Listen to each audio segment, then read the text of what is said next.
bannissement de la domination d'une infime minorité au pouvoir qui accapare les richesses du pays au détriment de la majorité de la population.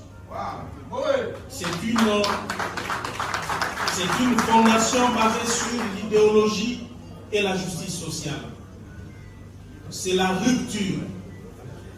C'est le combat pour l'instauration d'un nouveau système à visage social de la gauche. Que chacun les comprenne donc. Cette initiative est une déclaration de guerre à l'ordre ancien. Votre présence ici n'est pas un acte de courtoisie, c'est un engagement. C'est le signal que vous comprenez la gravité de l'instant et que vous êtes prêts à accompagner cette révolution qui s'annonce. Aujourd'hui, la coalition de la gauche congolaise fait son apparition. Non pas dans le tumulte préélectoral habituel, mais dans un temps résolument non suspect. Nous ne sommes pas une énième plateforme dictée par des ambitions personnelles ou des calculs politiciens à court terme. Non. La CGC est l'expression de la rupture radicale avec le pratique d'un passé qui nous a trop longtemps asservis. La République démocratique du Congo, un vaste territoire de 2 345 000 km², regorge de ressources naturelles incommensurables. Avec plus de 80 millions de terres arables, elle se positionne comme le deuxième pays au monde en termes de terres cultivables, juste après le Brésil. Peuplée de plus de 100 millions d'habitants, dont près de 60 millions de jeunes, elle est souvent qualifiée de véritable scandale géologique et de poumon du monde. En dépit de ses atouts considérables, et après 65 ans d'existence, la République démocratique du Congo n'a jamais réussi à garantir le bien-être de sa population. Le pays se montre incapable de défendre son territoire, de sécuriser ses citoyens, de les nourrir, de les loger convenablement, de les éduquer, de leur administrer la justice ou encore de protéger son environnement. La raison évidente de cet échec réside dans un système de confiscation du pouvoir du peuple, d'oppression et de prédation.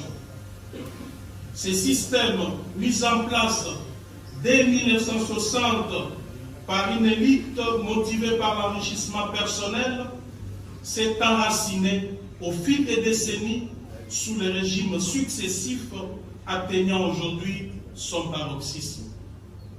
En effet, depuis son indépendance, la République démocratique du Congo a été maintenue dans une instabilité multiforme et permanente causée ou entretenue par sa minuscule élite politique.